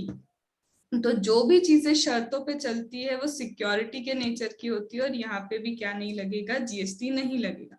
लेकिन अब एक चीज मेरी ध्यान से सुनना, चाहे वो डेरिवेटिव हो, चाहे फ्यूचर कॉन्ट्रैक्ट हो, चाहे फॉरवर्ड हो या फिर सिक्योर्ड डेट हो, इन सब चीजों को अरेंज करवाने के लिए अगर आप कुछ भी काम करते हो, मतलब सर्विस दे रहे हो इनके रिस्पेक्ट में, मैं सेल ऑफ डेरिवेटिव की बात नहीं करी, डेरिवेटिव किसी को चाहिए और मैं वो सर्विस प्रोवाइड करूँ कि ला भाई तू आजा मैं तेरे को डेरिवेटिव दिलवाती हूँ, तो वो चीज तो क्या है, सर्विसेज है, और उस पे क्या लगेगा, जीएसटी लगेगा। मतलब आप कोई भी चार्ज या फीस कलेक्ट करते हो इनकी सर्विसेज प्रोवाइड करने के लिए, उस पे बकायदा क्या लगेगा, जीएसटी। पर इनको बेच रहे हो तो इनको बेचने पे कभी भी जीएसटी नहीं लग सकता है। इसको क्यों ध्यान रखना है, क्वेश्चन 1 क्वेश्चन 2 में इसको पूछा कैसे जाएगा, ऐसे तो डायरेक्ट पूछेंगे नहीं पर बता देंगे, डेरिवेटिव ट्रांसफर हुआ, फ्यूचर कॉन्ट्रैक्ट ट्रांसफर हुआ, तो you have to be precise कि क्या गुड्स की डेफिनेशन में कवर है और क्या सिक्योरिटी की डेफिनेशन में कवर है। यहाँ तक कोई doubt? Ma'am demat fees cover होगी? डीमेट फीस पे भी लगेगा, तुम हेल्प कर रहे हो तो वो चार्जेस क्या है कि तुम सिक्योरिटी बिकवाने में हेल्प कर रहे हो, जो चीज बिकवाने में हेल्प करते हैं उस पे जीएसटी लगता है। मैम आपने कहा था ये बिकवाने में हेल्प करता है तब लगेगा, लेकिन इन पे नहीं लगेगा, तो फॉरवर्ड कॉन्ट्रैक्ट में फिर सप्लाई पे जीएसटी की नहीं, फॉरवर्ड कॉन्ट्रैक्ट में तुमको एक्चुअली गुड्स सप्लाई करने पड़ते, जो भी अंडरलाइंग एसेट है वो असेट ही देनी पड़ रही है। यहाँ पे एक्चुअल में मेन जो कॉन्ट्रैक्ट होता है ना वो असेट का होता है, पर फ्यूचर में जो कॉन्ट्रैक्ट होता है वो आगे की प्राइजेस का होता है कि अगर आगे की प्राइजेस ये हुई तो हम ये करेंगे, नहीं हुई तो ये करेंगे। तो जब तुम एसएफएम पढ़ोगे ना तो एसएफएम में ये इन डिटेल पूरा दिया हुआ है। लेकिन मैम जैसे यहाँ तो फिजिकली सप्लाई हो रहा है, जो ये फॉरवर्ड कॉन्ट्रैक्ट में जो फिजिकली एक्सचेंज हो रहा है, तो इस पार्ट पे तो लगना सप्लाई नहीं मानना चाहिए ना। तो फिजिकली तो मानना चाहिए ना कि लेकिन ये एसेट कुछ भी हो सकती है। सुनो, ये जो फॉरवर्ड की एसेट है जरूरी नहीं शेयर्स हो, ये मेरा फोन भी हो सकता है, ये मेरी वॉच भी हो सकती है, कुछ भी हो सकता है। बट जब मैं फ्यूचर की बात करती हूँ ना, फ्यूचर हमेशा जो तुम्हारे एक्सचेंज होते हैं ना, तुम्हारा बोलते डॉलर और ये तुम्हारे यूरो पाउंड, तो ये सिर्फ करेंसी पे ही चलता है। तो करेंसी में कभी तुम्हें करेंसी नहीं देनी पड़ती, उसके डिफरेंसेस पे खेलते हैं ये लोग। पर फॉरवर्ड में क्या होता है, जो भी अंडरलाइंग एसेट होगी उसको फिजिकली डिलीवर करना पड़ता है। तो जो चीज फिजिकली डिलीवर हो रही है, तो ये फॉरवर्ड की, तुम ये मत समझो कि शेयर्स ट्रांसफर हो रहे हैं तो शेयर्स पे जीएसटी लगा रहे हो। शेयर्स के ऊपर जो फॉरवर्ड कॉन्ट्रैक्ट हुआ है उसके लिए ये लोग जीएसटी लगा रहे हैं, ठीक है, शेयर्स पे नहीं लगा रहे। उसका जो फॉरवर्ड कॉन्ट्रैक्ट हुआ है, तो फॉरवर्ड कॉन्ट्रैक्ट के लिए प्रीमियम चार्ज करते हैं। तुम ही सोचो ना, आज तुम आके मेरे को बोल दो मैम 3 महीने बाद अगर ये चीज का रेट इतना हुआ तो मैं तुमसे मोबाइल ले लूंगी, और मैं क्या करूँ, चुप बैठ जाऊँ, ठीक है, तुम्हारे ऊपर ही है। तुमको अगर रेट जमा तो तुम मोबाइल लेके जाओगी, तुमको रेट नहीं जमा तो तुम मोबाइल नहीं लोगी। मेरा क्या उसमें, मैं तुमसे प्रीमियम चार्ज करूंगी ना, कि ऐसी अगर सुविधा दे दो तो मुझे प्रीमियम भी दो। तो ये प्रीमियम की बात चल रही है कि उस प्रीमियम पे जीएसटी लगेगा अगर ये फॉरवर्ड कॉन्ट्रैक्ट है, और फ्यूचर है तो उस प्रीमियम को शर्तें माना जाता है, उस पे जीएसटी नहीं लगेगा, ठीक है। Okay ma'am. इसके बाद हमारा आता है कंपोजिट सप्लाई, मिक्स सप्लाई। अब तक के सप्लाई के चैप्टर में कहीं भी कोई दिक्कत हो तो पूछ सकते हो, ठीक है। अब अपन आते हैं किस पे, अब हमारा मेन आता है कंपोजिट सप्लाई। और जनरली हमने पहले भी देखा है, याद रखना कंपोजिट सप्लाई मैंने एक जगह और बताया था, वो ये था कि जब आप मूवेबल प्रॉपर्टी प्लस गुड्स का कोई कॉन्ट्रैक्ट होता है, कुछ क्या है, मूवेबल प्रॉपर्टी से रिलेटेड सर्विस है कि मुझे मूवेबल प्रॉपर्टी बना के देना और गुड्स तुम ही मुझे दे रहे हो, तब इसे कंपोजिट सप्लाई बोलते हैं। लेकिन इमूवेबल प्रॉपर्टी कंस्ट्रक्ट करके देना और उसके रिस्पेक्ट में मुझे रॉ मटेरियल मिल रहा है, तब हम उसको क्या बोलते हैं, वर्क्स कॉन्ट्रैक्ट बोलते हैं। ये हमने परसों की क्लास में देखा था। तो कंपोजिट सप्लाई मतलब मूवेबल प्रॉपर्टी बनाना है, मैन्युफैक्चर करना, और उसके लिए गुड्स भी मुझे मिल रहे हैं। तो मूवेबल प्लस गुड्स का कॉम्बिनेशन हमेशा कंपोजिट होता है, और इमूवेबल प्लस गुड्स का combination always always works contract ही होता है। Works contract always supply of service, क्योंकि इमूवेबल प्रॉपर्टी से रिलेटेड कुछ भी काम करोगे वो क्या होगा, तुम्हारा सप्लाई ऑफ सर्विस। लेकिन यहाँ पे तुम ऐसा नहीं बोल सकते कि मूवेबल के लिए गुड्स मिल गए तो मैं सप्लाई ऑफ सर्विस बोल दूं, नहीं। यहाँ तुम्हें चेक करना पड़ेगा प्रिंसिपल नेचर किसका है। तो principal nature of the contract check करोगे, और प्रिंसिपल नेचर क्या है कॉन्ट्रैक्ट का, उस पर डिसाइड करोगे सप्लाई ऑफ गुड्स है या फिर सप्लाई ऑफ सर्विस है। तो सबसे पहले अगर मैं बात करूं कंपोजिट सप्लाई की, तो कंपोजिट सप्लाई में 2 और मोर टैक्सेबल सप्लाई होते हैं। गलती मत करना ये लिखने की कि 2 और मोर सप्लाईज होते हैं। क्यों मैम, अगर 2 और मोर सप्लाई लिख दिया तो क्या गुना हो जाएगा, गुना तो कुछ नहीं होगा। जब तुम इसको सिर्फ 2 और मोर सप्लाई लिख के चलोगे तो ये तुम्हारा मिक्स्ड सप्लाई में क्या हो जाएगा, कन्वर्ट हो जाएगा। 2 और मोर टैक्सेबल सप्लाई लिखना पड़ेगा। 2 और मोर टैक्सेबल सप्लाई ही क्या होते हैं, तुम्हारे कंपोजिट सप्लाई होता है। तो 2 या 2 से ज्यादा टैक्सेबल सप्लाई अगर हैं, और वो दूसरी कंडीशन नेचुरली बंडल्ड होना चाहिए। मतलब मैम गहराई समझनी पड़ेगी। देखो मैंने बोला मोबाइल फोन प्लस उसका चार्जर, ये नेचुरली बंडल है। मैम नेचुरली बंडल कैसे समझ में आ गया आपको, नहीं देते चार्जर, नहीं। नेचुरली बंडल समझने का तरीका ये है कि इन जनरल लोग कैसे देते हैं। इन जनरली देखो तो चाहे वो MI हो, चाहे तुम्हारा आईफोन हो, चाहे तुम्हारा OnePlus हो, सैमसंग हो या फिर नोकिया हो, सभी फोन के साथ चार्जर देते हैं। तो जब भी चीजें इन जनरल मार्केट में कैसा बिकता है चीजें, वो डिसाइड करेगी कि ये नेचुरली बंडल्ड है या नहीं। Point number 1।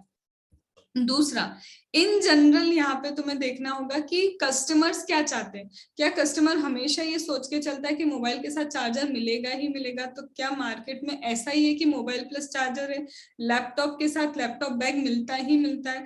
तो कस्टमर कैसे उसको क्या करता है, एक्सेप्ट करता है।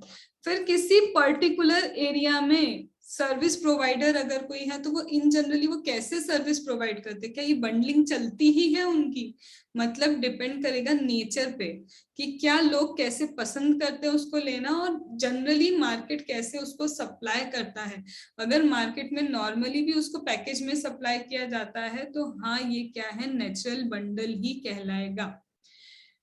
तो यहाँ पे भी वही बोला है कि अगर 2 या 2 से ज्यादा टैक्सेबल सप्लाई है, 2 या 2 से ज्यादा टैक्सेबल सप्लाई है, प्लस प्लस प्लस है मतलब एंड है वो, तो यहाँ पे क्या है 2 या 2 से ज्यादा सप्लाई और वो नेचुरली बंडल्ड होना चाहिए। अगर दोनों कंडीशन फुलफिल होती है तो हाँ हम प्रिंसिपल नेचर ऑफ सप्लाई देखेंगे और प्रिंसिपल नेचर का जो भी जीएसटी का रेट होगा उस पे हम क्या करेंगे, ओवरऑल सप्लाई को टैक्सेबल करेंगे। रुको मैम, मेरे मोबाइल पे लगता है 18% जीएसटी और मेरे ये जो है चार्जर है उस पे लगता है 28% जीएसटी सपोज। लेकिन मेन क्या है, तुम चार्जर खरीदने के लिए मोबाइल खरीद रहे हो कि मोबाइल खरीद रहे हो इसलिए चार्जर मिल रहा है? तो ऑब्वियसली तुम क्या कर रहे हो, फोन खरीद रहे हो इसलिए तुमको चार्जर मिल रहा है। तो प्रिंसिपल नेचर क्या है, मोबाइल फोन खरीदना तुम्हारा क्या है, प्रिंसिपल नेचर है। तो यहाँ पे भले ही दूसरे पे ज्यादा टैक्स लग रहा होगा उससे मैटर नहीं करेगा, तुम्हारा जो भी प्रिंसिपल नेचर है उस पे क्या लग जाएगा, टैक्स लग जाएगा। क्या यहाँ तक बात समझ में आ गई? अब दूसरी चीज मैम, यहाँ पे आपने क्लियरली क्या बोल के रखा है कि जब क्या होंगे 2 और मोर टैक्सेबल सप्लाई होंगे। 2 और मोर टैक्सेबल सप्लाई नहीं है, आपने नो लिखा है। अगर 2 और मोर टैक्सेबल सप्लाई नहीं है तो आप कहाँ चले गए, मिक्स्ड सप्लाई पे। तो मिक्स्ड सप्लाई नेचुरली बंडल्ड नहीं होता है। मतलब कैसे, मैंने क्या किया, आईफोन ये रहा और आईफोन के साथ एक क्या दे दी, वॉच भी दे दी, ये 2 चीजें दे दी। कहाँ पे ऐसा होता है कि जनरली पब्लिक मान के चलेगी कि आईफोन के साथ आईफोन की वॉच भी मिलेगी? ये तो क्या है, आर्टिफिशियल बंडल है। ये क्या है, आर्टिफिशियल बंडल। तो जहां पे भी आर्टिफिशियल बंडलिंग होगी वहां पे जो भी चीज का हाईएस्ट रेट होगा तो क्या लिया जाएगा, उस पे टैक्स लगेगा। मतलब फिर से हम लेते हैं मोबाइल प्लस चार्जर प्लस हमने क्या दे दी, वॉच। वॉच पे सपोज लगता है अब 28%, चार्जर पे अब सपोज कर लो हम मान लेते 10% और इस पे मान लिया 12% लगता है। तो यहाँ पे देखो, मुझे तो नहीं लग रहा कि ये नेचुरल बंडल है, वॉच तो कहीं पे नहीं मिलती है, तो ये तो क्या हो गया मेरा आर्टिफिशियल बंडल। तो हाईएस्ट रेट ढूंढो, हाईएस्ट रेट क्या है 28%, तो 28% पे पूरा की पूरा सप्लाई क्या हो जाएगा, टैक्सेबल। क्या पहले तो मिक्स्ड और ये आ गया तुमको कंपोजिट समझ में? अब समझो मेरी बात, जब भी कंपोजिट होगा, जब भी क्या होगा, कंपोजिट होगा, कंपलसरी क्या होगा, कंपोजिट में टैक्सेबल प्लस नेचुरली बंडल दोनों होंगे। लेकिन जब मिक्स्ड होगा तो हो सकता है 2 या 2 से ज्यादा टैक्सेबल सप्लाई हो और वो आर्टिफिशियली बंडल भी हो सकते हैं। मतलब मैम, अगर 2 या 2 से ज्यादा टैक्सेबल सप्लाई का कॉम्बिनेशन है लेकिन नेचुरल बंडलिंग नहीं है, आर्टिफिशियल है, तो ऑटोमेटिकली ये मत सोचना कि नहीं नहीं 2 टैक्सेबल सप्लाई आ गए, नहीं, दोनों कंडीशन यहाँ पे फुलफिल होगी तभी ये क्या बनेगा तुम्हारा कंपोजिट, अदरवाइज ऑटोमेटिकली कहाँ चला जाएगा वो, मिक्स सप्लाई की तरफ। इसका मतलब 2 टैक्सेबल सप्लाई होंगे और आर्टिफिशियल बंडल होगा तो भी मिक्स सप्लाई है, 2 नील रेट वाले होंगे और ये क्या है, आर्टिफिशियल बंडल है, तो भाई नील रेट है, नील बोल रही हूँ मैं, एग्जेम्प्ट नहीं बोल रही हूँ, नील रेट वाले हैं, आर्टिफिशियल बंडल है तो भी मिक्स सप्लाई है। एक टैक्सेबल है, एक क्या है, नील रेट वाला है, आर्टिफिशियल बंडल है, तो भी वो क्या हो जाएगा, मिक्स सप्लाई में कवर हो जाएगा। क्या तुमको कंपोजिट और मिक्स अच्छे से समझ में आ गया? अब इसका यूज कहाँ होगा, इसका यूज हमको पता है बहुत अच्छे से, सबसे ज्यादा आईटीसी चैप्टर में ही इसका यूज होगा। जब इनपुट टैक्स तुम इनपुट टैक्स क्रेडिट वाला चैप्टर करते हो तो वो क्वेश्चन में कैसा देगा कि हम लैपटॉप और लैपटॉप बैग क्या कर रहे हैं, सप्लाई कर रहे हैं। तुमको समझना पड़ेगा कि लैपटॉप के साथ लैपटॉप बैग जा रहा है, इसका मतलब क्या है, इन जनरल ऐसे ही जाता है, ये कंपोजिट सप्लाई है। तो इस पे जो टैक्स तुम अप्लाई करोगे, कौन सा अप्लाई करोगे, जो प्रिंसिपल रेट वाला होगा, प्रिंसिपल वाला तुम्हें क्या करना पड़ेगा, अप्लाई करना पड़ेगा। तो ये कंपोजिट का यूज तुम्हें सबसे ज्यादा कहाँ मिलेगा, जब तुम कहाँ जाओगे, आईटीसी वाले चैप्टर में चले जाओगे। क्या यहाँ तक बात समझ में आ गई? अब इसके बाद यहाँ पे छोटे छोटे और क्लैरिफिकेशंस दिए हैं और बस यही, और इसके बाद तुम्हारा पूरा चैप्टर नंबर 1 है, उसका पूरा स्टडी मटेरियल का ही ये मेरा चार्ट बना हुआ है। तो रीड पहले स्टडी मटेरियल करना पड़ेगा, उसके बाद ही तुम इसको क्या करोगे, उसके बाद से यूज करोगे। ठीक है। अब सबसे पहले बोलते हैं, सपोज करो तुमने क्या दिया, कार की सर्विसिंग करवाई। तुमने क्या किया, ये हमारी क्या है, कार है, हम क्या कर रहे हैं, इस कार की क्या करवा रहे हैं, सर्विसिंग करवा रहे हैं। अब बोलता है ये कार की सर्विसिंग जब हुई होगी, इसमें पार्ट्स भी लगे होंगे, मतलब सर्विस तो गई, साथ साथ में गुड्स भी मिला होगा मुझे। तो अब बताओ कि हम कैसे जीएसटी चार्ज करें, सर्विसेज पे जीएसटी चार्ज करें, गुड्स का लेके जीएसटी चार्ज करें, क्योंकि मैम हमको दिख रहा है कि ये तो कंपोजिट सप्लाई है, क्लियर दिख रहा है ना। जब तुम कार सर्विस कराओगे तो होगा ही कि तुम्हें कुछ ना कुछ पार्ट्स मिलेंगे ही मिलेंगे। तो अब मैं क्या करूं, प्रिंसिपल नेचर ढूंढूं, क्या करूं? तो बोलता है एक काम करो, अगर कार सर्विस करवाने गए, गुड्स भी है सर्विस भी, और अगर उसकी वैल्यू सेपरेटली उसने बिल में दी है, सर्विस का अलग से रेट दिया है, गुड्स का अलग से रेट दिया है, तब तुम क्या करोगे, गुड्स का अलग लगाओ, सर्विस का टैक्स क्या करो, अलग लगाओ। और अगर अलग से नहीं दिया है तो प्रिंसिपल नेचर था सर्विस लेने जाना, ना कि गुड्स खरीदने जाना। तो सर्विस का जो रेट होगा फिर उसके रेट पे तुमको क्या करना होगा, जीएसटी अप्लाई करना होगा। क्या ये बात समझ में आ गई? तो कार की सर्विसिंग करवाने जाओगे, हम सर्विसिंग करवाने गए हैं, प्रिंसिपल नेचर वो है, लेकिन भाई साहब ने ही अगर वैल्यू क्या करके रखा है, बिल में अलग अलग शो किया है कि गुड्स का ये चार्जेस है, सर्विस का ये, तो तुम अलग अलग जीएसटी लगा लेना। फिर ये वाला इंपॉर्टेंट है, क्यों इंपॉर्टेंट है, सिर्फ इस वाले क्लेरिफिकेशन पे हमारी जो आईसीआई है, आईसीआई ने क्या करके रखा था, पूरा एक क्वेश्चन फॉर्म करके रखा है। और ये तुमको कहाँ मिलेगा क्वेश्चन, ये वाला क्वेश्चन तुमको अगेन मिलेगा मेगा एग्जामिशन के अंदर। यहाँ पे नहीं दिया इसका क्वेश्चन, इसका एक क्वेश्चन कहाँ पे दिया है, मेगा एग्जामिशन में दे के रखा है। अब वो क्या बोलता है सुनो, जैसे प्रिंटेड बुक्स हैं, पैम्पलेट है, ब्रोशर है, एनवलप है, ये सारी चीजें मुझे क्या करनी पड़ती है, प्रिंट करवाने के लिए किसी पर्सन को देनी पड़ती है। अब यहाँ पे बोल रहा है, सपोज करो मैं अभी जैसे मैं क्या कर रही हूँ मेरे को मेरी क्या करवानी है, बुक प्रिंट करवानी, तो ऑब्वियस से कंटेंट किसने दिया, मैंने दिया, कैसे लिखना है, फॉर्मेटिंग किसने दी, मैंने दी। तो हर चीज तो बुक की मैं उसको दे रही हूँ, कंटेंट भी मैं दे रही हूँ, फॉर्मेट भी मैं दे रही हूँ, कि कहाँ पे क्या लिखना है, सब कुछ मैंने दिया, उसका दिमाग कुछ नहीं चल रहा, कहाँ पे वाटर मार्क लगेगा, कहाँ पे क्या लिखेगा, सब मैंने दिया। मतलब अगर मैंने क्या किया, कंटेंट सप्लाई किया, पब्लिशर है, पब्लिशर को बोल दिया भाई ये है कंटेंट, ये कंटेंट तुम क्या कर लो, लिख के चलो। तो यहाँ पे वो पब्लिशर बुक नहीं दे रहा है मुझे, एक्चुअल में कौन सी सर्विस दे रहा है, प्रिंसिपल प्रिंट करके दे रहा है मुझे। तो जब हम क्या देते हैं, कंटेंट देते हैं पब्लिशर को, या उसको राइट देते हैं कि भाई तू पब्लिश कर, टाइप कर, और टाइप करके मुझे दे, तो मुझे बुक से मतलब नहीं, मुझे वो कंटेंट से मतलब है कि मेरा कंटेंट सही फॉर्मेट में लिखा होना चाहिए। तो प्रिंसिपल नेचर क्या है यहाँ पे, सप्लाई ऑफ सर्विस।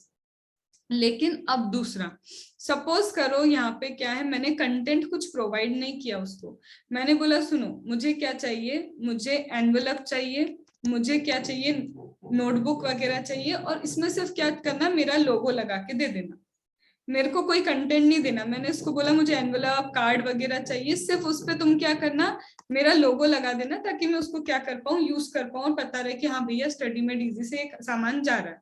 तो यहाँ पे एक्चुअल में मैंने कोई उससे सर्विस नहीं ली, मैं चाहती हूँ कि वो एनवलप कार्ड मुझे दे, वो उस पे बस लोगो लगा के मुझे दे, तो ये एक्चुअल में वो गुड सप्लाई कर रहा है मुझे, यहाँ सर्विस नहीं है। वो मुझे बॉक्सेस, मैंने बोला कि कार्टून बॉक्सेस जो होंगे, बच्चों को जब बुक्स जाएंगी तो कार्टून बॉक्स में पैकिंग होनी चाहिए, उस पर भी स्टडी में इजी चाहिए। तो यहाँ पे क्या बॉक्स दे रहा है वो, एक्चुअल में मुझे वो लोगो प्रिंट करना, यहाँ पे एंसिलरी है, बॉक्स देना क्या है, प्राइमरी हो जाएगा। तो ये क्या है, सप्लाई ऑफ गुड्स। तो अगर तुम कंटेंट दे रहे हो तो पूरा काम ही खत्म हो गया, तुम सिर्फ सर्विस ले रहे हो उससे। पर जब तुम बोल रहे भाई दे रहे बस लोगो लगा के देना, तब तुम क्या खरीद रहे हो, उससे गुड्स खरीद रहे हो, तो that is supply of goods. क्या ये बात समझ में है? और ये इंपॉर्टेंट है, ठीक है। ये इस तरह से फ्रेम करेंगे तुमको क्वेश्चन में कि तुम्हें जज करना है कि भाई ये सप्लाई ऑफ गुड्स होगा कि ये सप्लाई ऑफ सर्विस होगा, उसके अकॉर्डिंग फिर तुमको देखना है कि इस पे प्रिंसिपल रेट कौन सा लगेगा। मेहता पूछो। मम्मी एक बार रिपीट कर दीजिए ये वाला जी मैम। देखो, अगर मुझे मेरी बुक प्रिंट करवानी है तो कंटेंट कौन देगा, मैं, तो मैंने तो सिर्फ कंटेंट दिया उसको और बोला कि भाई प्रिंट करके दे, तो वो मुझे एक्चुअल में पन्ने नहीं चाहिए थे उसके, मुझे तो प्रिंटिंग चाहिए, और printing is supply of service. लेकिन दूसरा, अब मैंने उसको बोला भाई बॉक्सेस दो मुझे जिसमें मैं पैक करके बच्चों को क्या करवा पाऊँ, बुक्स भिजवा पाऊँ, तो अब मैं उससे बॉक्स ले रही हूँ, बस बोला कि हर बॉक्स पे लोगो लगा देना, तो यहाँ लोगो लगाना इंपॉर्टेंट नहीं था, यहाँ इंपॉर्टेंट क्या है, मुझे बॉक्सेस चाहिए, तो वो क्या हो गया, सप्लाई ऑफ गुड्स हो गया। तो कंटेंट दोगे तो सप्लाई ऑफ सर्विस है, पर अगर सिर्फ चीजें खरीदो, छोटा मोटा लोगो लगवा रहे हो, डिजाइनिंग करवा रहे हो, तो मेन क्या है, खरीदना, तो वो क्या हो जाएगा, सप्लाई ऑफ गुड्स। ठीक है, फिर इसके बाद ये क्या है, रेट्रेडिंग ऑफ द टायर्स। तो बोलते हैं कि जो पुराने टायर होते हैं तुम्हारे, ठीक है, उसकी अगर सपोज करो मैं गई और मेरे पास क्या है, पुराने टायर्स है, उसकी ही सर्विसिंग वगैरह करके क्या है, उसी पे प्रोसेसिंग करके अगर वो कोई चीज वापस से क्या कर देता है, लगाता है, तो क्या मैंने उससे टायर खरीदा? नहीं, मेरे ही पुराने टायर पे उसने क्या किया, कुछ ना कुछ सर्विसिंग करी, जिसको हम बहुत नॉमिनल हमारे जीवन में चलता है, पंचर हो गई हमारी गाड़ी, जाएंगे पंचर ठीक करवाएंगे, तो वो क्या दे रहा है, सर्विसेज दे रहा है। लेकिन नहीं, मैंने उसको दिया, मेरा टायर इतना खराब हो गया, 4 जगह तो पंचर है, उसने उसकी जगह नया टायर मेरे को दे दिया, तो तब वो क्या हो जाएगा, सप्लाई ऑफ गुड्स हो जाएगा। मतलब ये क्यों ही दिया मुझे समझ नहीं आया, ये तो हम भी जानते थे कि क्या सप्लाई ऑफ सर्विस है, गुड्स है, पर दिया इंस्टीट्यूट ने तो ये वही है कि जब पुराने टायर्स की रीट्रेडिंग होती है, पुराने को सही करके दे दिया, सप्लाई ऑफ सर्विस, और उसकी जगह कोई नया टायर ले लिया, तो वो क्या हो जाएगा, तुम्हारा सप्लाई ऑफ गुड्स हो जाएगा। This complete with all the clarifications of chapter number 1, तुम्हारा सप्लाई चैप्टर पूरा खत्म हुआ। अब तुम्हारा ईमानदारी से काम ये रहेगा कि सबसे पहले तुम रीड करोगे स्टडी मटेरियल, और करोगे तब इसका तुम्हारा लेवल बहुत अच्छा जाएगा, क्योंकि स्टडी मटेरियल में बेयर एक्ट है, एनालिसिस है, रिकैप्चुलेशन है, सब कुछ दिया है। तो रिवीजन 3 बार तुम्हारा फिर से उसका चैप्टर का हो जाएगा।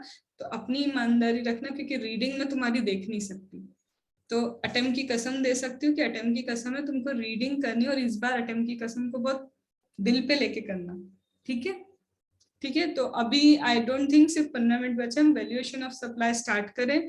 कल हम valuation of supply chapter start करेंगे, वो कल ही खत्म हो जाएगा, या फिर थोड़ा सा बचेगा, परसों खत्म होगा, फिर उसके क्वेश्चंस करेंगे। बांगर अभी नहीं है जिसके पास, वो पुरानी नवंबर की यूज कर लेना, चेंज ही नहीं है वैल्यूएशन में, तो कुछ भी चेंज नहीं है। ठीक है, कोई डाउट हो तो पूछ लो।